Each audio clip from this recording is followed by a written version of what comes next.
지금은 아는 것이 힘이다. 시간입니다.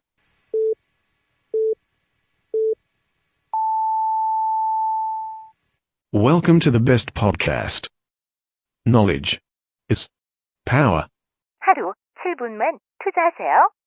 여러분들도 대전, 충청 지역의 전문가가 될 수 있습니다. 정 PD의 키워드로 풀어보는 뉴스. 아임 정 PD가 매일 하루에 2개씩 우리 지역의 주요 뉴스를 엄선해서 날카로운 시선으로 분석해드립니다. 지금 카카오톡에서 아는 것이 힘이다를 친구 추가하시거나 팟빵이나 유튜브, 페이스북에서 아는 것이 힘이다를 검색해주세요.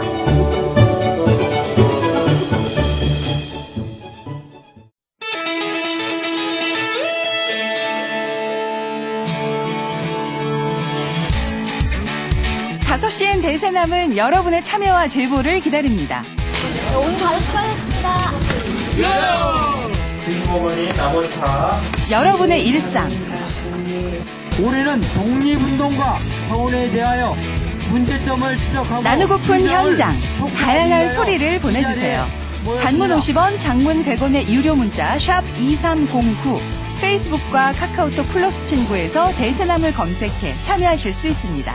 5시엔 대세남, 지금 참여하세요. 5시엔 대세남 화요일 순서 함께 하십니다. 키워드로 보는 뉴스 브리핑, 팟캐스트 하는 것입니다. 정진호 PD와 함께 하겠습니다.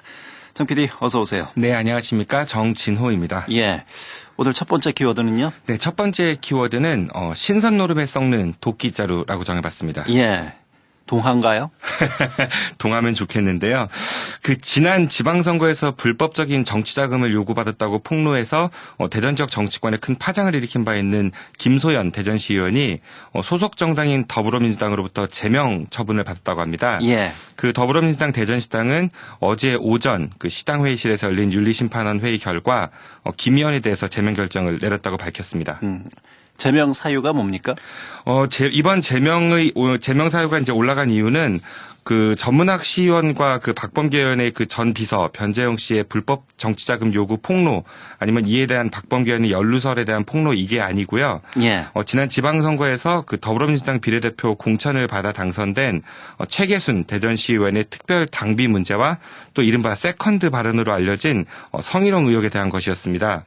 그 해당 발언의 당사자로 지목된 최계선 의원이 이와 관련해가지고 자신과 당의 그 명예를 훼손했다, 뭐 이러면서 그 김 의원에 대한 징계 청원을 제기한 데 따른 결과라고 하는데요. 예. 그 더불어민주당 그 대전시당 윤리심판원은 성희롱 발언은 근거가 없고 또 특별당비 역시 적법한 절차인데 마치 이제 불법처럼 묘사해서 최 의원의 명예를 훼손했다, 뭐 이런 이유로 제명이라는 최고 수위 징계를 김소연 의원에게 내렸다고 합니다. 예. 참고로 더불어민주당의 당원 당규에 따르면 특별 당비는 당의 기밀사항이라고 합니다. 예.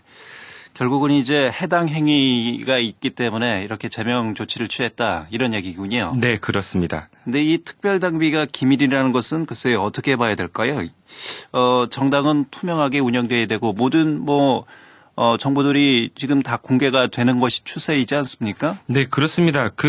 또 국민들이 낸 세금에서 상당량의 그 국고 보조를 받고 있죠. 정당 같은 경우는. 예. 다른 곳들 최근에 논란되고 있는 사립 유치원들 같은 경우는 보조금, 지원금 이렇게 얘기할 때 엄격한 잣대를 들이대면서 자신들의 경우는 이제 자발적으로 내는 특별당비 이런 거는 좀 비밀이다 이렇게 얘기하는 거는 약간 좀 그래 보입니다. 예. 근데 이에 맞서서 김소연 의원도 그 최계선 의원을 상대로 징계 청원을 제기했었거든요. 이에 대해서 더불어민주당 대전시당은 근거가 없다는 이유로 기각 결정을 내렸다고 합니다. 예. 그런데 김소연 의원이 이 특별당비 부분이 기밀사항이면 이 기밀사항을 어떻게 알았을까요? 네, 그 누군가가 말을 해서 알았겠죠. 네. 그 김소연 의원의 주장에 따르면은 그 공개된 장소에서 금액표를 보여준 사람과 그다음에 또 3,500만 원을 1,500만 원으로 깎아서 냈다 이런 사실을 발설한 사람이 있으니까 본인이 알지 않았겠느냐. 예. 왜 그들은 제명하지 않냐 이렇게 반문을 하고 있는데요. 최 의원의 그 특별당비에는 대가성이 없었다. 공천을 받은 뒤 자발적으로 낸 것이다. 자발적으로 낸 것이지 이제 공천 대가가 아니다. 이렇게 주장하고 있잖아요. 사실 공천을 받지 못해도 그런 큰 액수를 이제 정당의 특별 당비로 낼 사람이 상식적으로 과연 얼마나 될지 정말 좀 궁금합니다. 예. 그 김현사 아나운서께서는 혹시 그 지지하는 정당이 있으면 그 수천만 원의 당비를 내실 의향이 있으신가요? 예. 지금은 제 경제적 사정이 그 정도까지는 아닙니다. 그러니까 이거를 그 단순히 김소연 의원 그 한 개인이 자기 정치를 하기 위해서 동료 의원들과 그 소속 정당을 뒤흔든 사건이다 이렇게 봐서는 좀 안 될 것 같고요. 예. 사건이 이렇게 알려져서 그렇지 이거는 또 단순히 그 더불어민주당 대전시당만의 문제는 아닌 것 같습니다. 그 이 사건을 통해 우리는 그동안 이제 고질적으로 자리 잡고 있었던 그 지역 정치권의 기득권 줄서기와 패권 정치 그리고 암암리에 오고 갔던 그런 각종 그 거래 의혹들을 좀 뿌리 뽑고요. 건전한 지역 정치 토양을 만드는 그런 계기로 삼아야 할 것 같습니다. 그 한 시민이 이 뉴스를 접한 뒤에 제게 이런 말을 전했습니다. 그 지난 정권의 적폐를 극복하라고 이제 국민이 탄생시킨 정권인데 민주당이 그러면 안 된다. 뭐 이런 이야기를 했습니다. 예. 시민들의 이런 정서를 더불어민주당이 좀 잘 파악했으면 좋겠습니다. 예. 두 번째 키워드 살펴보죠. 네, 두 번째 키워드는 맛있는 떡 대 그림의 떡으로 정해봤습니다. 예. 그건 어떤 얘기입니까?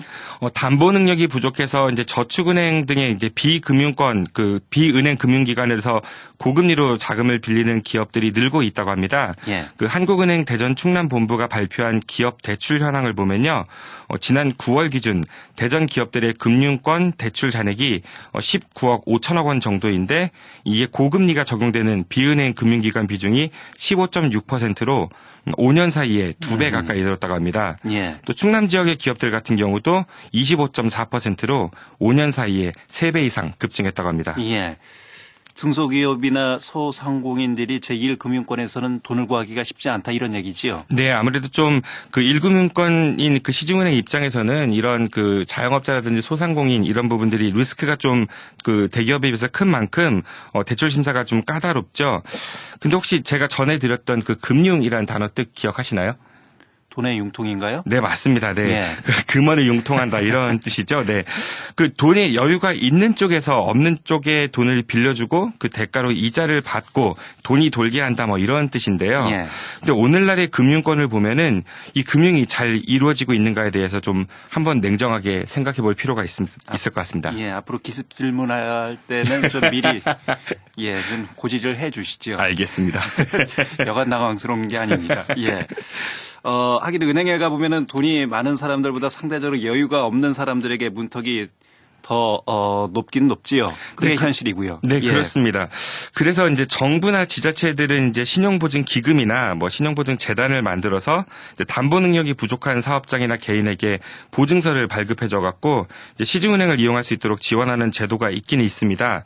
하지만 그 역시 이제 문턱이 그렇게 만만치만은 않습니다. 근데 여기서 제가 지적하고 싶은 점은 우리나라 시중은행들이 너무 이제 손쉬운 장사만 하고 있는 게 아닌가 이런 생각이 듭니다. 근데 과거 이제 방만한 운영으로 많은 은행들이 문을 닫은 적이 있었죠. 예. 우리 지역에서도 이제 충청은행이 문을 닫았었는데요. 이후 통폐합 등을 거치면서 이제 막대한 국민 세금으로 이제 공적 자금이 투입되어서 오늘날의 거대 은행들이 탄생하게 되었거든요. 이후 이제 자신들의 리스크 관리에는 좀 소극적으로, 그러니까 다시 말해서 이른바 이제 안전빵인 경우에만 대출 문턱을 좀 낮추고 상대적으로 리스크가 높다 싶으면 기피해버리는 이런 영업행위를 은행들이 좀 계속하고 있는 것 같습니다. 예. 그 이로 인해서 국내 시중은행들의 그 예대 마진, 그러니까 예금하고 대출을 통한 마진이겠죠. 이 차익만 지난 3년 6개월 동안 무려 109조 원이나 된다고 합니다. 이게 은행 전체 수익의 80% 정도를 차지하고 있다고 하는데요. 그리고 각종 수수료 명목으로 걷어들이고 있는 수익이 연간 5조 원에 육박하고 있다고 합니다. 예. 이러니까 뭐 중소기업이나 소상공인 또 창업하는 사람들이 돈을 빌리기가 어려울 수밖에 없는 거죠. 네, 그렇습니다. 뭐 결국 이제 금융기관들이 너무 쉬운 방법으로 돈을 버는 것이 아니냐. 이런 비판을 받을 수밖에 없을 것 같습니다. 네, 맞습니다. 그 금융기관이라고 하면 좀 다양한 투자 상품들도 개발해서 뭐 이를 통해 많은 수익을 내는 게 이른바 그 선진 금융기법이라고 하는데 우리나라 시중은행들의 경우는 그 이런 것보다는 일반 고객들을 상대로 하는 안전빵 대출 장사나 이제 수수료 장사에 더 치중을 하는 것 같아서 예. 좀 많이 씁쓸합니다. 그 금융기관들이 좀 다양한 금융 상품들을 개발해서 그쪽에서 좀 수익을 많이 올리고 대전 대전에 있는 모든 다른 이제 서민들을 상대로 하는 장사에서는 좀 그 문턱을 좀 낮춰줬으면 좋겠다는 생각이 듭니다. 그 누군가에는 그림의 떡, 누군가에게만 이제 맛있는 떡 이런 것들이 아니라 모두가 함께 맛볼 수 있는 그런 떡이 좀 되었으면 좋겠습니다. 예. 키워드를 부르는 뉴스 브리핑 팟캐스트 아는 것입니다. 정진호 PD였습니다. 정 PD 수고했습니다. 고맙습니다. 궁금한 건 못 참는 정 PD가 새로운 사람들을 만납니다. 정 PD의 엮인 사람.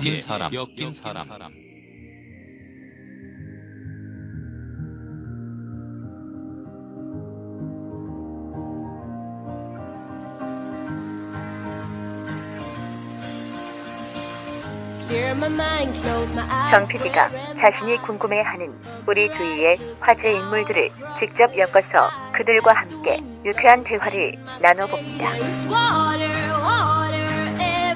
지금 카카오톡에서 아는 것입니다를 친구 추가하시거나 팟빵이나 유튜브, 페이스북에서 아는 것입니다를 검색해 주세요.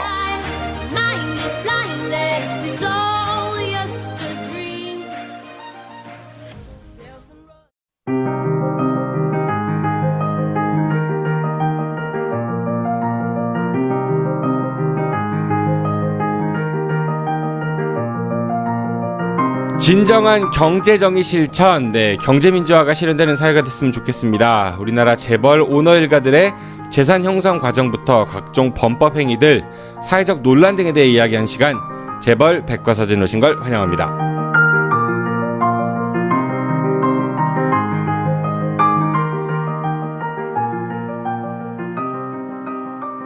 재벌 백과사전의 터줏대감 류영수 공인회계사 나오셨습니다. 어서 오십시오. 네, 안녕하십니까. 오늘은 나오셨네요. 네, 새로운 사옥을 와보니까 아주 번창하는 것 같습니다. 사옥이요? 사옥? 번창, 네. 네, 답답합니다.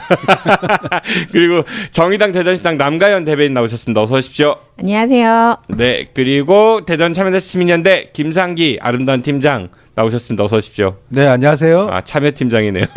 아름다운 팀장 하세요. 자꾸 이거 빼먹는 것 같아. 줄임말 쓰시는 것 같아요. 네, 아름답습니다. 네. 어떻게 마음에 드세요, 류영세 교사님? 이거 옮긴 곳? 네. 마음에 드는데 조명이 어두워가지고. 노안 때문에 힘드시죠? 네, 어둡지만은 그래도 이 어둠 속에서 우리가 밝음을 한번 찾아보도록 하죠. 네, 오늘 우리가 다룰 기업은 금호아시아나 그룹 오너 일가입니다. 네, 금호아시아나는 뭐 예전에 금호그룹, 뭐 아시아나 항공 이렇게 따로따로 떨어져 있었던 거였던가요? 금호그룹 내에서 아시아나라는 항공사를 이제 설립을 한 거고요. 이후에 이제 그 금호 그룹 내에 있는 계열사들과 아시아나 항공이 합쳐지면서 그렇게 이제 금호 아시아나 그룹으로 탄생을 했습니다. 사명이 몇 번 바뀐 과정은 있어 보이긴 한데 그건 잠시 뒤에 얘기 나눠보도록 하고 우선은 이 회사가 그러니까 금호 아시아나 그룹이 어떤 그러니까 기업 현황이 있는지 우리 류영수 교사님이 좀 소개해 주시죠. 예, 현재 금호 아시아나 그룹은 2018년 5월 현재로 재계 24위? 24위? 예, 24위로 나타나 있습니다. 그래서 주요 기업으로는 이제 금호 홀딩스 하면 잘 모르시겠죠? 홀딩스 하면 딱 떠오르는 게 그냥 지주회사 뭐 이런 거. 옛날에 금호 고속. 사명을 바꿨고요. 그다음에 금호 산업, 아시아나 항공 이런 기업들이 있는데 일단 금호 홀딩스, 금호 아시아나 그룹에는 뭐가 있냐면 금호 산업에 24개사가 있습니다. 이 중에는 금호 산업, 아시아나 항공, 금호 고속 관광, 금호 리조트, 아시아나 개발이 뭐 하는 회사냐면 인천공항 내 화물터미널 B동에 시설 관리 및 임대를 하는 그런 회사입니다. 그다음에 알짤 것 같아요, 그런 거는. 제가 찾아봤는데 네. 그렇게 알짤 아닙니다. 네, 금호 TNI 이게 구 KA 인베스트라는 회사인데 지주 회사고요. 금호 속리산 고속, 그다음에 STM 이것도 주 금호 인베스트 사명을 작년에 바꿨습니다. 이게 지주 회사고 또 에어부산, 에어서울 왜 이렇게 24개 계열사를 두고 있습니다. 그러니까 주로 여객 운송업 이런 거가 주력인 회사인 것 같아요. 네, 대충 제목만 들어도 여객 운송, 항공, 임대 및 관리를 주업으로 하고 있습니다. 산업은 그 건설을 하는 회사인 거죠. 금호 산업은 건설업, 운송업, 호텔업, 시설관리업 네. 이렇게 하고 다 있습니다. 하네요. 네. 네. 제목은 그런데 주로 건설업 보시면 됩니다. 그래서 금호홀딩스 같은 경우에는 최대 주주가 박삼구의 69.97%를 특수강인이 보유하고 있고 대표이사로는 김현철. 김현철? 네. 가수? 아니요. 그건 아닌 것 같아요. 김현철 대통령 아들? 모르겠어요. 일단 네, 김현철로 되어 있습니다. 김현철 씨, 네. 김현철 개그맨도 있어요. 그러네요. 네, 친구도 있어요. 그다음에 자산 마시고 이제 자산 총액은 1조 8,990억 정도. 이 중에 종속기업 투자가 7,500억, 즉 총 자산 총액의 40%를 종속기업에 투자를 하고 있습니다. 자산 갖고 있는 거에 상당수는 그 아래에 있는 계열사나 이런 데 투자를 했다. 그렇죠. 그다음에 매출액이 730억 있고 영업이익이 36억, 당기순이익이 830억입니다. 영업이익이 36억인데 당기순이익이 830억이면 영업 외 수익이 많다는 거거든요. 근데 이 영업 외 수익을 보니까 지분법 이익이 806억. 어떤 거예요? 지분법 이익. 지분법 이익? 네, 잘 모르시죠? 네. 네. 지분법 처분 손실이 처분 이익이 465억 이렇게 있어요. 그래서 지분법이라고 하는 것은 뭐냐면 자회사의 당기순이익을 우리 회사가 투자한 비율만큼 끌어오는 거예요. 그러니까 이 회사가 자본금의 상당수를 자회사에 투자했기 때문에 자회사가 이득을 나면 그 이득금 중에 가져온다. 자기 지분만큼 가져오는 그렇죠. 그 네. 수익. 그러니까 실질적인 현금하고는 상관없어요. 그냥 회계상 이익이다라고 보시면 됩니다. 최근에 문제가 됐던 삼바. 네, 삼성바이오로직스. 네. 그런 서류상. 개념으로 보시면 돼요. 그렇다 이건 분식은 아니고 다 지분법 이익이 그렇고 일식이에요? 네. 지분법 처분 죄송합니다. 이익이 465억입니다. 지분법 처분 이익이란 뭐냐면 지분법을 적용했던 회사의 주식을 매각한 거. 팔았어요. 네, 이게 2017년 12월 말 기준이다라고 보시면 됩니다. 그래서 영업이익은 36억인데 당기순이익이 830억으로 나타나고 있다라고 이해를 하시면 됩니다. 영업이익이 80억 정도면은 36억.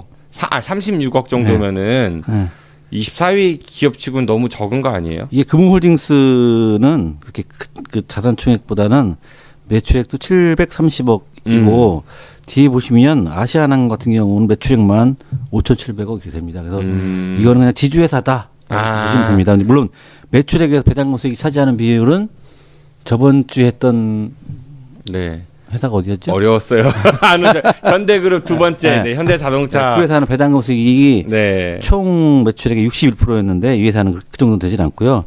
또 금호홀딩스가 이렇게 관계회사 투자 금액이 730억 정도 되는 7,500억 정도 되는데 이 계열 회사를 보면 금호건설 및 엔지니어링 이거는 홍콩에 있는 회사입니다. 100% 지분 갖고 있고 금호경기 고속관광도 100% 갖고 있고 금호산업 45.17% 갖고 있고 코FC PEF라고 30% 갖고 있습니다. 이게 뭐 하는 회사는 찾아봤더니 잘 모르겠더라고요. 근데 보니까 이 금호그룹이 옛날에 구조조정 같은 걸 하면서 투자 전문 회사, 사모펀드 이런 종류의 회사이지 않을까 이렇게 생각했습니다. 그다음 다음으로는 금호산업. 금호산업은 방금 말씀드린 바와 같이 금호홀딩스가 지분은 45.17% 갖고 있고 그 외 특수관계인 합쳐서 45.29%를 특수관계인이 소유하고 있습니다. 대표이사로는 박상구, 서재환 이렇게 있고 자산 총액이 1조 1,900억, 매출액이 1조 2,900억. 아까 그 금호홀딩스하고 자산 규모는 비슷한데 매출액은 많이 차이가 크네요. 나죠. 그렇죠? 네. 영업이익이 300억, 그다음에 당기순이익이 81억 정도 됩니다. 그다음에 사업 분야로는 건설업, 운송업, 호텔업, 시설관리업이 있는데 주로 건설업을 주로 하고 있다라고 보시면 되고 또 금호산업도 재무제표를 보면 관계회사에 투자한 게 있습니다. 아시아나항공의 33.47%, 그다음에 금호 TNI의 20%, 그다음에 충주 보라매라고 100%를 소유하고 있습니다. 충주 보라매는 뭐 하는 회사냐면 공군 충주기지 관사 건설 및 운영업을 하고 있다. 라고 이렇게 보시면 됩니다. 이런 게 일종의 순환 출자 구조다 이렇게 이해도 될까요? 그러면은? 그렇죠. 또 보시면 이 또 금호산업은 아시아나항공의 최대 주주입니다. 그래서 금호홀딩스가 박삼구의 69.90% 갖고 있죠. 그렇죠? 또 금호홀딩스가 금호산업의 최대 주주고 금호산업은 또 아시아나항공의 최대 주주다. 이렇게 보시면 됩니다. 그래서 이해권을 행사할 수가 있겠죠. 많은 그 지분을 갖고 있기 때문에 또 아시아나항공은 궁금하지 않습니까? 아시아나항공이요? 궁금해요. 네. 최영재 대표가 네. 타보신 적 있죠, 아시아나항공? 아시아나항공 타본 적 있죠. 포인트도 있는데 좀 있으면 없어진다고 하더라고요. 아시아나항공은 금호산업의 5인이 33.49%를 소유하고 있고 또 박삼구와 김수진 씨가 각자 대표로 하고 있다. 김수천 씨가 각자 대표를 하고 있습니다. 각자 대표하고 공동 대표는 차이점이 뭔지 옛날에 모릅니다. 기억이 안 텐데. 나요. 다시 한번 얘기해 주시죠. 각자 대표는 각자 도장을 찍거나 사인을 하면 그거 대표로서 권한이 있습니다. 그러니까 두 명의 결제를 안 받아도 된다는 얘기인 거예요? 네. 둘 중에 하나만 받아도? 그렇죠. 공동 대표는 반드시 두 명의 도장이나 사인이 사인이 들어가야 된다라고 보시면 됩니다. 각자 대표는 싸움 날 수도 있겠네요. 그럼 뭐 그거는 알아서 하겠죠. 그다음에 자산총액은 7조 1,200억. 그다음에 매출액이 5조 7,880억이 되고 영업이익이 2,520억. 그다음에 단기순이익이 1,500억 이렇게 되고 있습니다. 아시아나항공이. 아시아나항공이 부채 비율이 이름에도 불구하고 상당히 높다고 알려져 있죠. 이렇게 매출도 높고 영업이익도 높은 편인데도 불구하고 부채 비율이 높다. 상당히 높다. 즉 뭐 각종 항공기라든지 이런 거를 차입을 통해서 많이 운영을 하고 있다. 비행기 값이 비싸니까. 그렇죠. 그다음에 이제 또 이번에 그 포인트 대한항공도 그렇고 아시아나항공도 있고 포인트가 없어진다고 뉴스를 통해서 들으셨죠. 마일리지 말씀하시는 건가요? 예, 그게 왜 없어지는지는 아시나요? 모르시죠? 뭐 적자폭을 줄이기 위해서 뭐 이런 거 아니에요? 그게 아니고 포인트를 이제 부채로 계산하라. 고객들한테 줘야 되는 거니까. 그렇죠. 근데 그걸 부채로 계산하게 되면 부채 비율이 좀 어마어마하게 많이 올라가는 듯합니다. 그래서 그 부채 비율을 줄이기 위해서 포인트 제도를 없애겠다. 점차적으로. 완전 핑계 아닙니까? 어차피 줄 돈인데 그거 어차피 털어? 안 쓰는 사람들 있다고 그냥 소멸해 버리면 안 줘도 되니까 이제. 소멸시켜 버리면. 그럼 그동안 포인트 때문에 적립하고 막 쓰려고 했던 사람들 입장에서는 분통 터지는 거네요. 그렇죠. 저도 이제 한번 찾아봤더니 연도별로 소멸 시간이 쭉 나오더라고요. 네. 자동적으로 그 연도까지 쓰지 않으면 소멸시키겠다라는 뜻입니다. 즉 부채 비율을 개선하겠다. 소비자한테 포인트를 줘놓고 그런 거죠. 기부 가능하지 않나요? 예, 깨알 팁을 하나 알려드리면 이런 그 적립된 마일리지와 포인트들을 소멸 전에 기부할 수 있는 그런 제도가 있습니다. 그래서 예, 클릭 한 번에 좋은 일 하시는 마음으로 기부해 주세요. 어떻게 기부를 해요? 그러면 그 금액 마일리지가 돈으로 환산돼서 돈으로 가는 거예요? 환산돼서 예, 기부되는 겁니다. 어디다가 어떻게 해야 돼요? 그건 지정 기부하실 수도 있고요. 그러니까 어떻게 해야 되냐고요? 아시아나에 전화해야 돼요? 아니 홈페이지에 접속하셔가지고 할 수도 있고요. 예, 그리고 포인트들을 일괄적으로 모아가지고 이렇게 변환할 수 있는 그런 사이트들이 있습니다. 그런데 가서 일괄 조회하셔가지고 예, 일괄적으로 다 기부하실 수도 있습니다. 검색창에 그럼 비행기 아시아나 뭐 포인트 기부하기 이렇게 치면은 관련된 사이트들을 좀 확인해 볼 수 있겠네요? 네, 그렇습니다. 그래서 뭐 그 어려운 이웃을 돕는 비영리 단체들도 기부하실 수 있고요. 정치 자금으로도 예, 후원하실 수 있습니다. 네, 그 정의당의 정치 자금 후원하라는 얘기인 거예요. 주시면 고맙게. 네, 본 이야기는 저희 아는 것입니다의 제작 방향과는 일치하지 않음을 말씀드립니다. 대전 참여자치원대 없을 수도 있습니다. 아는 것입니다도 힘듭니다. 자, 그다음에 이 아시아나항공도 재무제표 보면 투자를 한 회사들이 있습니다. 투자를 한 회사가 뭐가 있냐면 금호 4억. 4억이요? 예. 금호 4억이라는 회사가 있어요. 4억을 짓는 회사예요, 그러면? 이 금호 4억이 부동산 임대업을 하는 그런 회사인데 2018년도에 금호 4억을 해산 결정을 합니다. 법원에서? 아니, 본인들이. 본인들이요? 네. 왜냐면 4억을 팔려고 하는 건가요? 4,180억 매각을 했습니다. 물론 뭐 여러 가지 구조조정을 하려고 하는지는 몰라도 하여간 금호사 건물을 4,180억 매각을 해서 해상 결정을 한 상태다라고 보시면 되고 그다음에 아시아나 개발도 100% 소유하고 있고 특이하게 아시아나 세이버도 80%를 소유하고 있습니다. 아시아나 세이버가 뭐 하는 회사인지 모르시죠? 세이버? 네. 글쎄요. 저도 몰랐는데. 예. 그 비행기 관리하는 건가요? 아니요. 찾아보니까 항공 예약 정보, 렌터카 서비스 정보를 전산화단 시스템으로 여행 대리점에 제공하는 서비스업을 하고 별의별 걸 다 항목을 만들어 갖고 근데 이렇게 이게 놨네요. 매출액이 280억, 단기 순이익 60억을 기록하고 있습니다. 작년 기준 말로. 그러니까 매출액 대비 단기 순이익 20%가 넘으면 괜찮은 거죠. 그러니까 이게 그 긍정적으로 보자면은 어떤 한 업무 분야를 전문화시키기 위해서 이렇게 기업을 그러니까 새로 만들었다 이렇게 볼 수도 있지만은 바꿔 얘기하면은 정말 이 소유 지배 구조라든지 그런 각종 관련된 것들에 있어서 꼼수를 좀 쓰기 위해서 막 분야별로 일부러 해서 만든 게 아닌가 그런 생각도 들기도 해요. 그렇게 부정적으로 생각하지 마시고. 그런 기업들은 근데 정말 땅 짚고 헤엄치기 하는 거잖아요. 예. 그렇죠. 이거는 아이디어 일감 몰아주기로 그냥 그런 것 같아요. 받을 수 있는 거니까. 예를 들어서 아는 것입니다 해서 자 녹음 아는 것입니다의 녹음을 담당하는 기업을 하나 만들고 편집을 담당하는 기업을 하나 만들고 남가희 대리님 표정이 썩소야 썩소. 그렇게 하실 거면 걱정돼서요. 그다음에 아시아나항공에서 에어부산 40%, 에어서울 100%를 소유하고 있습니다. 에어부산하고 에어서울하고 어느 회사가 더 재무제표가 좋을 것 같습니까? 예상을 해보면. 에어 부산 비행기를 더 부산이요. 많이 본 것 같아요. 그거 그죠? 다 많이 들어본 것 같아요. 부산 광역시에서도 비용을 댈 거 아니에요. 에어부산이 옛날에 부산국제항공이라는 회사였습니다. 사명이 바뀌었어요. 부산국제항공 에어부산으로. 에어서울은 작년에 3기 설립된 지 얼마 안 됐기 때문에 당연히 에어부산이 좋겠죠. 재무구조는. 에어부산 재무구조 보시면 그럼 정답 이렇게 해주세요. 정답 에어부산. 힘들다. 그 아시아나항공 외 지분이 46% 소유하고 있고요. 여기는 한태근 씨가 대표이사로 되어 있고 자산 총액이 2,680억. 그러니까 아시아나항공은 아까 7조 1,200억. 에어부산은 2,680억 자산 총액이. 그러니까 매출액이 5,600억. 영업이익이 340억. 단기순이익이 280억을 알짜네요. 기록하고 있습니다. 네, 그렇습니다. 알짜네요. 에어 제주인가? 제주항공. 제주항공. 네. 그런 데보다는 상당히 알짜인 기업으로 이렇게 나타나고 있습니다. 반면에 에어서울은 아시아나항공이 100% 소유하고 있지만 3기라서 그런지 작년 재무제표 보니까 한 264억 손실을 기록하고 있습니다.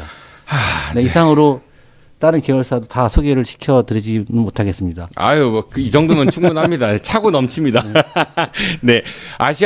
금호 아시아나의 그룹에 대한 그 기업 전반적인 그 현황을 류영석 교수님이 말씀해 주셨고요. 어쨌든 이 기업은 들어보니까 아시아나가 제일 잘 나가는 것 같습니다. 아시아나 항공이. 예. 잘 나가는 회사들을 다 팔았죠. 금호 타이어 이런 거 있었잖아요. 이런 것들을 다 팔아서 예, 이제는 시민들이 느끼기에 아시아나가 가장 이 기업, 이 그룹에 속해 있는 기업. 것. 그래요. 네. 주력 근데 아까 뭐 금호 타이 이런 거 팔았다고 했는데 일단 회사 이름이 금호 아시아나예요. 금호가 앞에 붙어 있다는 얘기인 거죠. 그럼 이 기업은 어떻게 생겨났는지 그 과정 우리 김상기 팀장님 좀 얘기해 주시죠. 네. 금호 아시아나 그룹은 그 두산처럼 그러니까 창업주가 있고 그 아들 내에서 지금 경영이 되고 있습니다. 모든 기업들이 다 창업주가 있고 그 아들이 하지 않아요? 아들이 있고 또 다른 아들이 회장하다가 또 다른 아들이 회장하는. 어린 창업주가 없는데 아들이 하나? 그래서 지금 창업주는 박인천이라는 사람인데요. 그 말씀드린 것처럼 아들들이 지금 계속 2세 경영만 이루어지고 있고 3세까지는 지금 내려가지 않은 상황입니다. 그래서 그렇게 말씀을 드렸던 거고요. 그 박인천 창업주를 좀 소개를 드리면 1901년도에 태어났고 전남 나주시 다시면이 이제 본적으로 되어 있습니다. 거기서 태어났는데요. 우리가 늘 그랬듯이 빈농의 자식으로 태어났고 아버지가 일찍 돌아가시면서 어렵게 살았다고. 자수성가. 자수성가라고 할 수 있겠네요. 근데 이제 시작은 기업인이 시작이 아니고요. 그때 일제강점기 시대인데 경찰을 먼저 시작을 합니다. 순사. 예, 그렇죠. 그 당시에는 순사겠죠. 예, 순사를 20대 초반에 시작을 해서 해방될 때 경찰을 그만뒀는데 그때 계급이 경부입니다. 지금으로 치면 경감 또는 경정이 나는 경부. 예. 그 밀정의 송강호가 경부였잖아요. 경부입니다. 그렇죠? 예. 좀 고위 경찰 관료이기도 하죠. 그래서 해방되고 나서 자연스럽게 경찰을 그만둔 걸로 보이고요. 이때 이제 이 박인천이라는 사람은 어릴 때부터 숫자에 좀 강했답니다. 그래서 고집도 세고 고집도 세고. 근데 경찰을 하기 전에 장사를 했었다고 해요. 목화 장사 이런 것들을 했었는데 그 전에 했던 것들은 다 망했다고. 네, 실패의 연속입니다. 네, 실패스로만 들으면은 흠칫 놀래요. 아, 근데 금호아시아나 그룹 자체도 실패 성공 계속 왔다 갔다 합니다. 그래서 그렇게 시작을 했고요. 이제 해방된 이후에 경찰 그만두고 사업을 해야겠다는 생각을 다시 합니다. 그래서 이제 그 전라도에 갑부를 찾아가서 그 당시 돈으로 10만 원을 빌려요. 지금도 10만 원이면 큰 돈인데 그 당시 10만 원이면 엄청난 큰 돈이라고 하더라고요. 지금도 10만 원이면 큰 돈이에요? 큰 돈이죠. 사업을 하기에는 좀 그렇지만. 네. 그 당시에 1,400 그 큰 돈 받아서 뭐 했어요? 10만 원요? 응. 같이 뭘? 아니에요. 그래서 음질했죠. 네.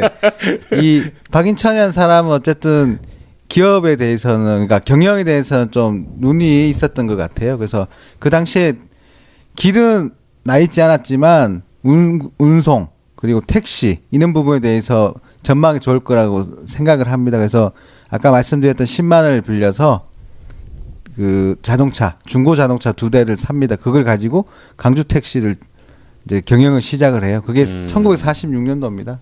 그렇게 진행을 했고 또 잘 됐다고 하네요. 이 잘 된 이유가 정시 출발, 뭐라고 해야 되죠? 네, 정시 출발인 거예요. 정시 도착. 네. 네. 그 택시 운전사에 나왔던 택시가 광주 택시인가요? 아닙니다. 서울 택시잖아요. 서울에서 출발해서 가는 택시. 광주에서 탄 택시. 자, 그럴 수 있죠. 쓸데없는 소리도 하지 마시고요. 그건 류혜진 씨한테 물어보십시오. 네. 정시 출발이라고 하면 또 다른 기업인이 생각나지 않나요?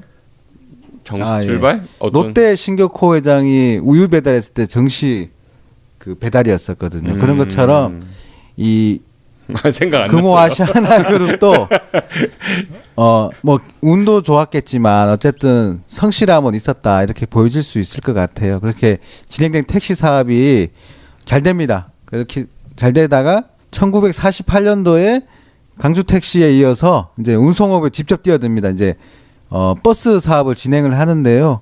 그 광주 그리고 전라도 지역을 다니는 버스 운송 사업을 시작을 했다가 한국전쟁 발발 이후에는 사업이 안 좋았다 다시 계속적으로 진행을 하면서 이 금호 아시아나 그룹의 모태가 되는 기업으로서 이제 전신이 되는 겁니다. 박인천 회장의 호가 금호라고 해요. 그래서 금호예요? 네, 그 아버지의 호를 따서 금호 아시아나. 서울의 금호동하고는 상관없는 거죠? 예, 상관없습니다. 네, 알려져 있습니다. 금호? 금호동 있잖아요. 네, 금호는 kum이 아니에요. 금호공대 있고 그쪽. 그건 금호산이 있어요.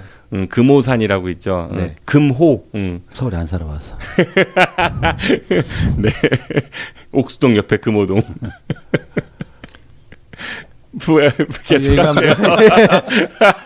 그 버스 사업으로 성공했다고 말씀드렸잖아요. 이 성공할 수 있던 요인 중에 하나가 독점입니다. 여기 금호 고속 이 버스 사업만 광주 고속이었죠. 그 당시에는 계속 혼자만 진행을 했기 때문에 성공할 수 있었던 요인이었고 이후에는 지금 전에 나왔던 금호 타이어라든지 그 아시아나 항공이라든지 이제 새로운 회사들이 인수 합병 설립 이렇게 되면서 이제 금호 아시아나 그룹으로서 성장하게 됩니다.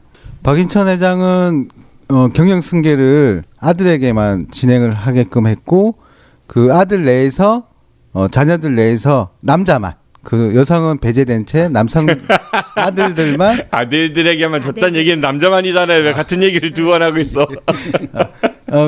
경영 승계할 수 있도록 합의를 합니다. 네, 고용 승계만 했습니다. 근데 이게 처음부터 그렇게 아들들하고 같이 경영을 하거나 승계를 하려고 했던 건 아닌 것 같아요. 그래서 조카하고도 같이 사업을 했었고요. 또 동생하고도 같이 사업들을 했었습니다. 이 원칙이 지켜질 수 있도록 하기 위해서 박인천 회장은 조카하고 그 동생을 다 내치는 방향으로 잡았습니다. 그래서 그 보시면은 이대 회장이 박성용 회장이죠. 박성용 회장인데요. 이분이 예일대를 유학 갔다 왔고요. 서강대학교 교수를 지냈었습니다. 청와대 경제비서관도 하시고. 이분이 왜 중요하냐면요. 아시아나항공이 이제 88년도에 설립이 돼요. 1988년도에. 그때 이제 대한항공이라고 하는 민간 항공이 있었고 이후에 정부에서 제2의 민간 항공을 선정하겠다 할 때 금호아시아나그룹이 선정된 이유 중에 하나일 수도 있습니다. 왜냐하면 그럴 수도 있다. 예. 근데 대부분은 사람들이 그렇게 추정을 하는 거죠. 왜냐하면 서강대학교 교수를 지냈고 또 그 당시에 5공화국 시절에 있었던 관료들이 대부분 이 박성용 회장이랑 친분이 두터웠다는 겁니다. 그래서 아시아나 항공을 선정될 수 있는 주요 키워드로서 박성용 회장이 점쳐지고 있습니다. 딸들이 대상그룹 누구랑 결혼하고 또 딸이 이재용하고도 결혼하고 그랬다면서. 그럼 네. 박성용 회장은 아니고요. 박인천 창업주 따님이 이제 박현주 씨라는 분이 그 대상그룹 미원이죠. 미원 만드는 거기 임창우 회장하고 결혼해서 그 사이에서 난 딸이 임세령 씨라고 하더라고요. 그분이 이제 이재용 씨랑은 이혼했잖아요. 그리고 이정재 씨와 아주 영화배우 이정재 씨와 돈독한 사이로 지내고 있다 뭐 이런 얘기 많이 나오고 있죠.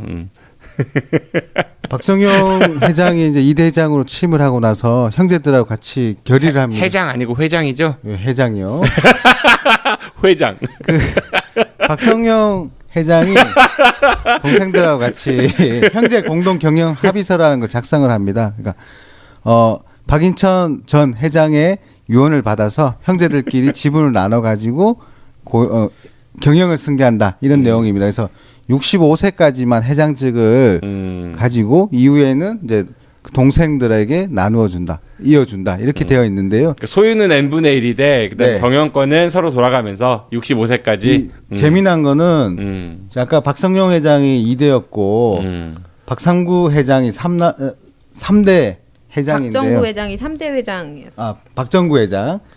박정구 회장이 65세에 그러니까 박성용 회장은 65세에 회장직을 그만뒀고요.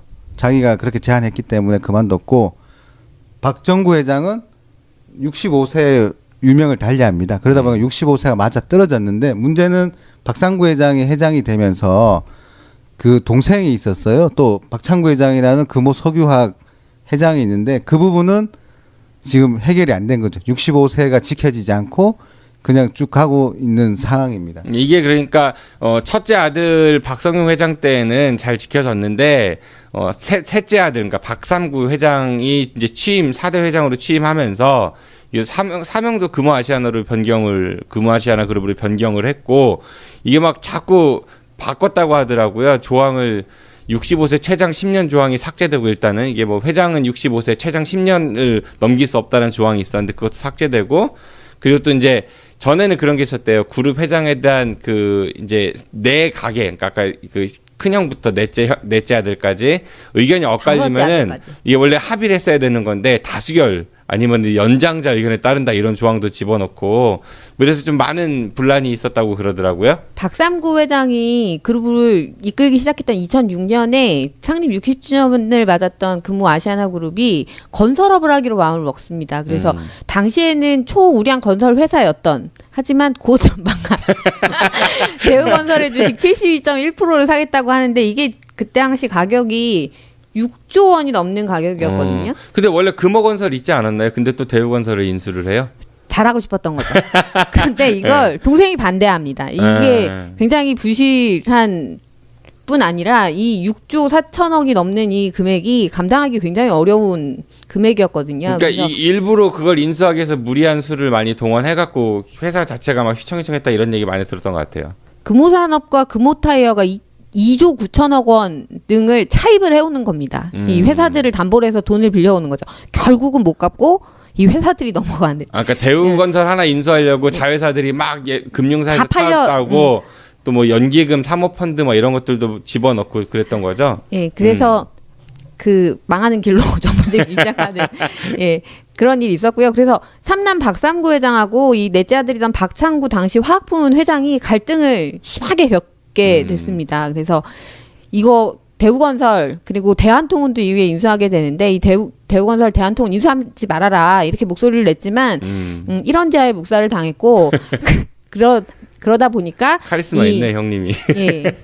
그 셋째 넷째가 싸우는 여기도 등장하는 형제난이 예, 금호 아시아나에도 벌어지게 되는 겁니다. 네. 그래서 넷째 아들 박창구 회장은 금호 석유화학을 이제 가지고 독자적 그룹으로 나옵니다. 그 대우건설 그리고 대한통운 인수 때도 금호 석유화학은 참여하지 않았었거든요. 그리고 금호 아시아나그룹이 부실을 겪자 금호 석유화학으로 이제 박창구 회장은 직접적으로 본인 거의 경영을 가지고 분리를 하기를 원합니다. 그리고 2015년에 공정거래위원회를 상대로 제기한 금호 아시아나그룹에서의 금호 석유화학 계열 분리 소송에서 승소하면서 이제 완전히 금호 아시아나그룹에서 금호 석유화학은 완전히 분리가 됩니다. 그리고 이 이후에 에도 그 박상구 회장하고 박창구 회장은 금호라는 상호명을 가지고 이제 싸우게 되는 거죠. 사이좋게 지내야 되는데. 그러니까 금호아시아나그룹이 아까 뭐 우리 남가연 대변인께서도 이야기하셨지만은 그 사세를 키우기 위해서 박삼구 회장 때 뭐 대우건설도 인수하고 대한통운도 인수하고 막 이러면서 규모는 엄청 커졌는데 몸집이 한때는 뭐 재계순위 9위까지 갔었다고 하더라고요. 근데 이제 M&A를 하면서 돈이 없으니까 여기저기서 돈을 끌어온 거 그리고 그게 나중에 갚아야 될 때 못 갚았기 때문에 결국은 비싸게 주고 산 거를 헐값에 매각해서 그 빚을 갚고 뭐 이런 식으로 돼서 회사가 좀 많이 부실했다 이런 얘기들이 있더라고요. 뭐 금호 렌터카 그거 들어보셨죠 많이? 예, 거기 나중에 날라가고 지금 롯데 렌터카가 됐다고 하고 뭐 그런 회사들이 굉장히 많다고 합니다. 네, 그러니까 이분은 그 부실해가지고 이제 은행에 관리 넘어간 그런 회사들을 하나씩 인수한 다음에 그걸 또 담보로 돈을 빌려서 또 다른 계열사 인수하고 또 담보 잡혀서 또 돈 빌리고 이런 거를 반복하다가 이제 중간에서 뻥 터지게 돼가지고 결국은 막대한 손해도 입게 되고 여러 회사들이 날라갔다 뭐 이렇게 이해하시면 될 것 같네요. 카드 돌려막기 하는 것처럼 돌려먹다가 이게 터진 거죠. 여러분들은 지금 대전 지역 최고의 팟캐스트 아는 것이 힘이다의 재벌 백과사전을 듣고 계십니다.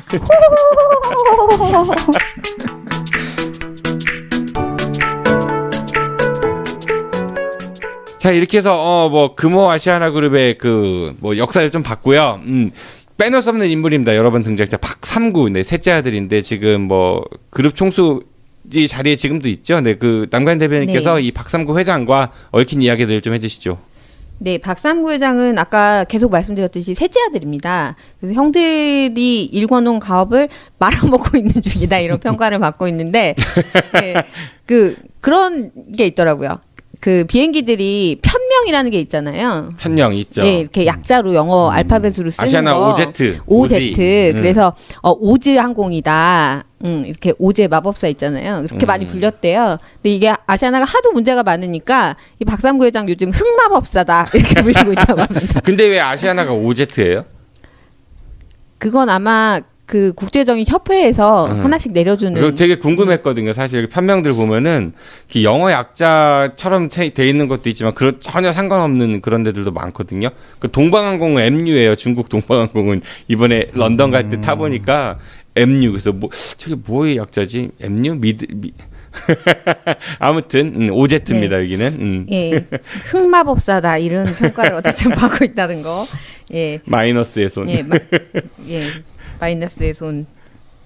이 양반은 1945년 3월 19일 날 광주에서 태어났습니다. 광주 제1고등학교, 연세대학교 경제학과, 고려대 대학원 이렇게 수료한 이후에 20대 나이에 금호타이어에서 근무를 시작해서 전무이사 부사장 이렇게 거쳐서 금호실업 대표이사 사장으로 초고 승진을 했는데 당시 나이가 만으로 35세에 불과했습니다. 그래서 보통 대기업들 그렇게 많이 갔던 것 같아요. 근데 일찍 경영에 경영을 시작했고요. 그리고 2002년에 둘째 형이었던 박정구 회장이 암으로 사망하고 나서 금호 아시아나그룹 회장직에 취임했습니다. 그리고 아까 말씀하신 것처럼 합의문들을 계속 바꿔가면서 예.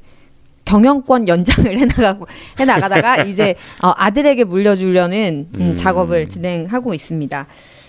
이 아시아나 항공의 뭐 부채 비율 이런 것들은 앞에서 설명을 해 주셨으니까요. 저는 주요한 사건들만 좀 설명을 드릴게요. 예. 그 2018년에 노밀 사건 올해 바로 있었죠. 무슨 사건이요? 노밀 사건이라고. 노밀. 봅니다. 예, 비행기에 기내식을 싣지 않고 맞아. 예, 떠나는 그 사고가 있었습니다. 그래서 그 사건을 좀 자세하게 좀 설명을 드리려고 해요. 2018년 7월 1일부터 아시아나항공이 비행기에 기내식을 싣지 못하면서 비행기 출발도 지연되고 연착되고 결항되고 이런 사건이 발생합니다. 이 배후에 어떤 일들이 있어서 이렇게 기내식이 문제가 생겼는가를 봤더니 아시아나항공은 LSG라는 회사와 이 기내식 계약을 맺고 있었어요. 이 LSG는 루프트한자의 계열사였는데 이 계약이 끝나기 한 2년쯤 전에 박삼구 회장이 LSG에 요청을 합니다. 금호홀딩스 아까 말씀하신 그 회사요. 금호홀딩스에 투자를 하라고. 자기네 납품업체에다가 예, 납품업체에다가 압력같이 들리는데. 압력을 행사하죠. 2천억 원을 투자해라 이렇게 요청을 했는데 LSG가 그걸 받아들이지 않았습니다. 예, 그래서 그러면 회사를 바꿀 거야 이렇게 갑질을 한 거죠. 우리 계약업체 바꿀게요. 이렇게 바꿀 거야 이렇게 했는데 그래서 선택한 업체가 하이난의 계열사인 게이트고메 라는 회사였습니다. 그래서 합작 법인을 만들어 가지고 기내식을 이제 여기서 30년 동안 받을 거야. 이렇게 한 거죠. 그 하이난에 있는 그 회사는 투자를 약속하고 하이난은 1,600억 원을 금호홀딩스에 이후에 투자를 하게 됩니다. 그렇게 기내식을 잘 바꾸나 했더니 공사 중에 그 건물에서 불이 나게 됩니다. 그 음식 만드는 그 공장에서? 네. 그래서 갑자기 이 업체에서 음식을 받지 못하는 상황이 만들어진 거죠. 지난 3월달, 2018년 3월달에 이 화재가 발생했는데, 그러니까 충분히 준비할 기간이 여유가 있었다는 거죠. 그런데 이걸 해결하지 못하는 겁니다. 그래서 이 아까 전에 그 이전 계약 업체인 LSG도 충분히 뭐 계약 연장할 수 있다 이렇게 밝혔는데 아시아나가 버텼다는 거예요. 새 회사에 하청업체로 들어오는 것으로 계약해서 하지 않으면 안 된다. 그러니까 거기 LSG도 자존심이 있을 거 아니에요. 그렇게는 못하겠다. 그러니까 다른 업체를 구해온 겁니다. 그 회사가 샤프 도앤코 코리아라는 회사였고요. 이 회사는 근데 그렇게 많은 양의 물량을 감당할 수 있는 여건이 사실은 안 되던 회사였던 겁니다. 그래서 특수식을 제조하던 업체였는데 거기에 갑자기 일감이 떨어지고 근데 제대로 일을 해낼 수 있는 그 생산 기반은 마련되어 있지 않고 이런 상황에서 2018년 7월 1일 날 노밀 사태가 시작되게 됩니다. 그러니까 결국은 아시아나 그 박삼구 회장 그 일가가 무리한 M&A를 통해 가지고 회사의 자금 압박이 많이 받게 됐었고 그 돈을 충당하기 위해서 이런 계열사나 아니면은 그 뭐 관계사들, 계약업체들 이런 데에다가 투자를 요구한 그런 상황이었던 거죠. 그래서 이 LSG는 공정거래위원회에 갑질로 신고하기도 했고요. 대답을 해주세요. 그랬던 거였죠? 네, 그랬나 봐요. 3천억 원을 투자하겠다 이렇게도 밝히기도 했다는데 아시아나에 투자할 거 없다. 금호홀딩스로 투자해야 된다. 이렇게 고집을 부리면서 그 투자를 안 받았다는 거예요. 그래서 이 박삼구 회장의 고집이 어쨌든 이 사단을 만들어낸 겁니다. 그리고 이후에 그러면서 아시아나의 갑질들이 막 드러나기 시작했던 거예요. 7월 1일 날 박삼구 회장이 중국을 갔습니다. 이 사건이 터진 날.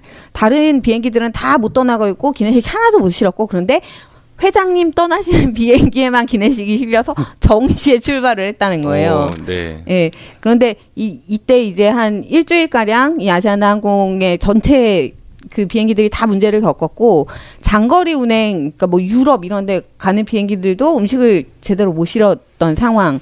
그래서 이거 굉장히 항공기 안전에 중요한 역할을 하는 기장, 승무원들의 식사도 싫지 못하고 기장을 쫄쫄 굶고 가는데 처지네요. 배고파요. 굶고 가는데 회장님 식사만 챙긴 이런 사실들이 알려지면서 이게 더욱더 분노를 하게 됐습니다. 이 시점에 그 대한항공 그 오너 일가들 이야기도 많이 터져가지고 그래서 더 이제 이것도 부각되지 않았나 싶은 생각도 들어요. 스트레스로 인해서 불가피하게 자살하신 분이 마지막에 선정된 업체의 대표님이십니까? 샤프 도앤코 코리아의 하청업체 중에 하나인 업체입니다. 업체 대표가 하인 아니고. CS의 대표가 스스로 이제 그 목숨을 끊었는데요.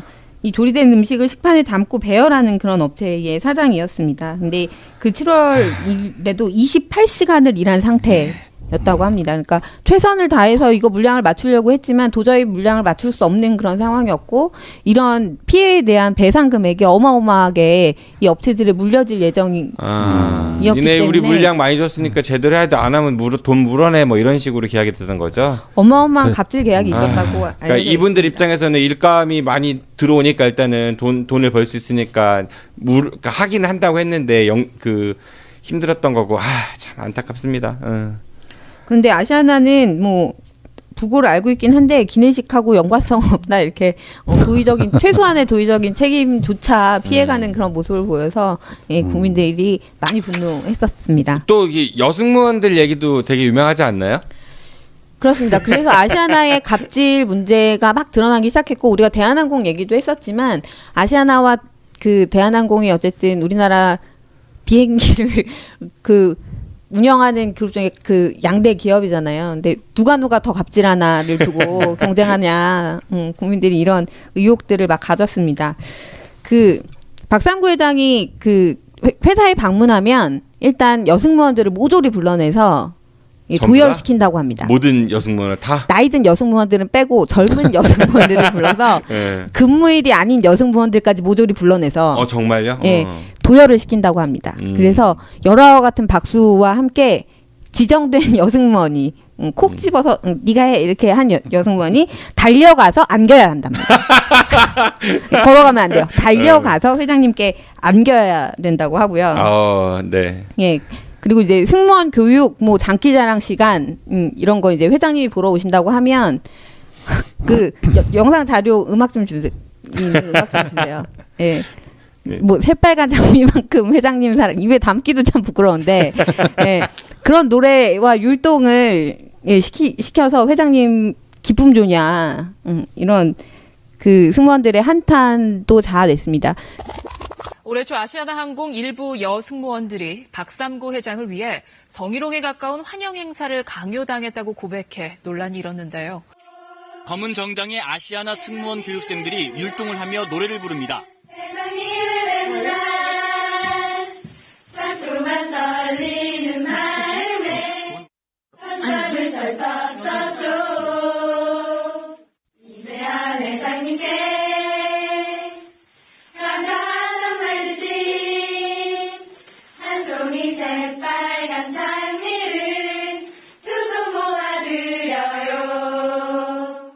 손에는 빨간 종이로 접은 하트를 들고 있습니다.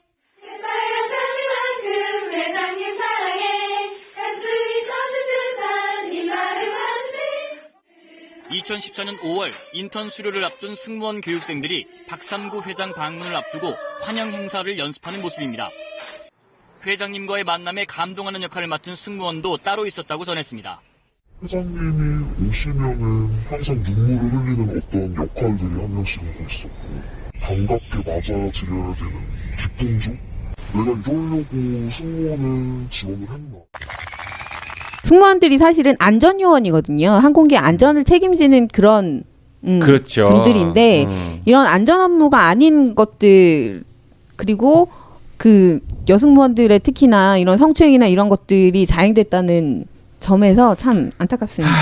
뭐 세뱃돈 받으러도 가고 그랬다면서요. 1월 달에는 북한산 등반을 하신다고 해요. 서원을 데리고 북한산을 등반하시는데 종북은 아니죠? 네, 그 북한산을 가면서 일부의 승무원들 여기도 젊은 여승무원들에게 한복을 입힌다고 합니다. 한복? 산에서? 네, 한복을 입혀서 중턱에 있는 음식점의 방을 빌려서 회장님이 들어가 계시면 여승무원들이 일렬로 줄을 서서 한 명씩 들어가서 세배를 하고 나온다고 합니다. 그 실화예요, 근데?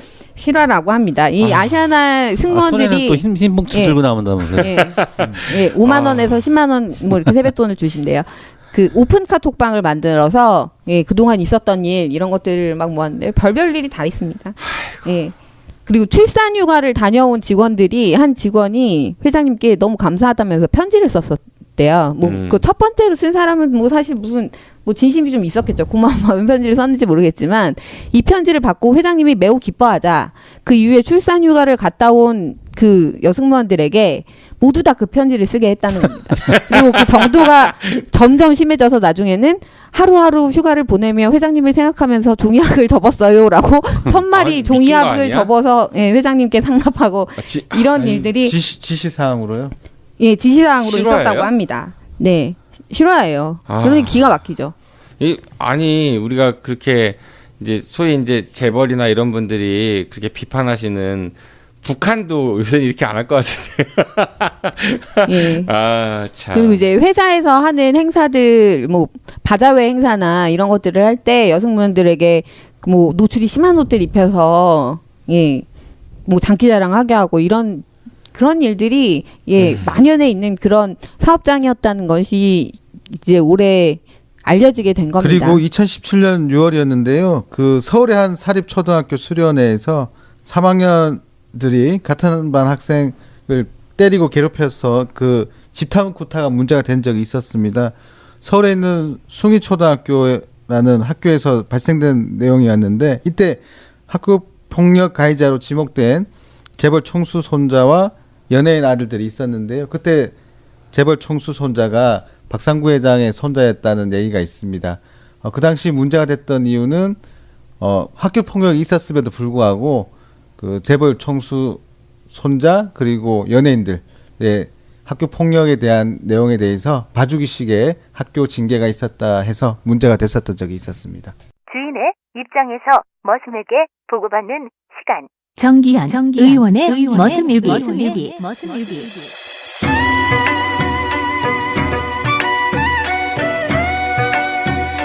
홍춘아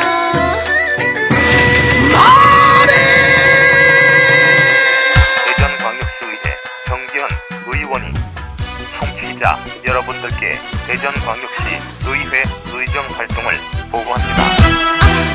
지금 카카오톡에서 아는 것이 힘이다를 친구 추가하시거나 팟빵이나 유튜브, 페이스북에서 아는 것이 힘이다를 검색해주세요. 네, 지금까지 재벌 백과사전 금호 아시아나 오늘과 편을 마칩니다. 네, 오늘 어떠셨는지요? 류영석 회사님이 생각보다 뭐 준비 많이 못해서 좀 불안하다 이렇게 저한테 사전에 보내셨는데 오늘 제일 잘하신 것 같은데요. 제일 많이 얘기했어요. 제일 길게. 앞으로 이렇게 하시면 될 것 같은데. 준비를 안 해와야 되겠구나. 소감 얘기하세요. 예, 뭐 다른 게부터 마찬가지지만 여기는 박삼구 회장. 박삼구 회장이 그 의사결정 자체가 그룹을 통째로 어려움에 직면하게 했잖아요. 근데 사실 금호그룹이 다른 타기업에 비해서는 이 어려움, 그러니까 금호건설과 뭐 대한통운이 워낙 알짜 기업이지만 그런 대우건설을 인수를 하면서 빚어진 그룹 전체에 미치는 영향을 보면 한 리더가 의사결정이 얼마나 큰 영향을 미치는지를 잘 알 수 있는 그런 그룹의 사례가 된 것 같고요. 또 이제 이거는 그룹의 뭐 임무이기도 하지만 그 밑에서 일하고 있는 종업원들 생각하면 그렇게 반대를 하는 애도 왜 그랬는지 참. 경영의사결정이 이만큼 중요하다라는 거를 다시 한번 깨달았던 것 같고 박상구 회장님이 참 경영을 정말 못하는구나. 소유와 경영은 정말 철저하게 분리돼야 된다. 뭐 저도 그런 그렇죠, 생각이 드는 것 같아요. 이상입니다. 남대변님. 네. 망하기 어려운 기업을 망하게 한 오즈의 흑마법사 그 박상구 회장은 이제 좀 경영에서 손을 떼는 것이 맞는 것 같아요. 예. 제가 뭐 평소에 이렇게까지 말씀을 드리진 않지 않았습니까? 근데 박상구 회장은 경영 일선에서 좀 물러날 필요가 있다 이렇게 좀 생각이 들고요. 그 특히나 아시아나항공과 관련돼서 나타났던 그런 여직원들에 대한 그 성폭력, 성추행, 뭐 이 갑질들 그리고 그 노미 사태로 나타났던 그 하청업체들에 대한 갑질 이런 것들을 볼 때 이제는 좀 경영에서 손을 떼고 전문 경영인이 제대로 경영하도록 그리고 노동자들이 좀 제대로 된 환경에서 노동할 수 있도록 하는 것이 필요하겠다 이런 말씀을 드리고요. 강력하게 제가 구호를 외칠 수는 없지만 물러나야 된다고 생각합니다. 새빨간 장미 같은. 아우 또 나오려고 그래요. 회장님 안 사랑해요.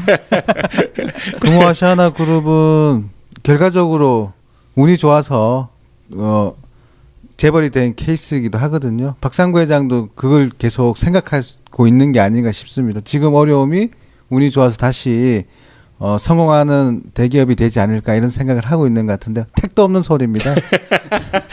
예전에 운이 좋았던 이유는 아이고 이 정부에서 봐주기, 관료가 봐주기 이런 등등의 부정들이 있었기 때문이거든요. 그렇기 때문에 박상구 회장은 꼭 명심했으면 좋겠습니다. 이번에는 운으로 해결될 수 없습니다. 그래서 경영에서 손을 떼고 전문 경영인한테 맡겨야 되지 않나 이렇게 생각을 다시 한번 더 해보길 바랍니다.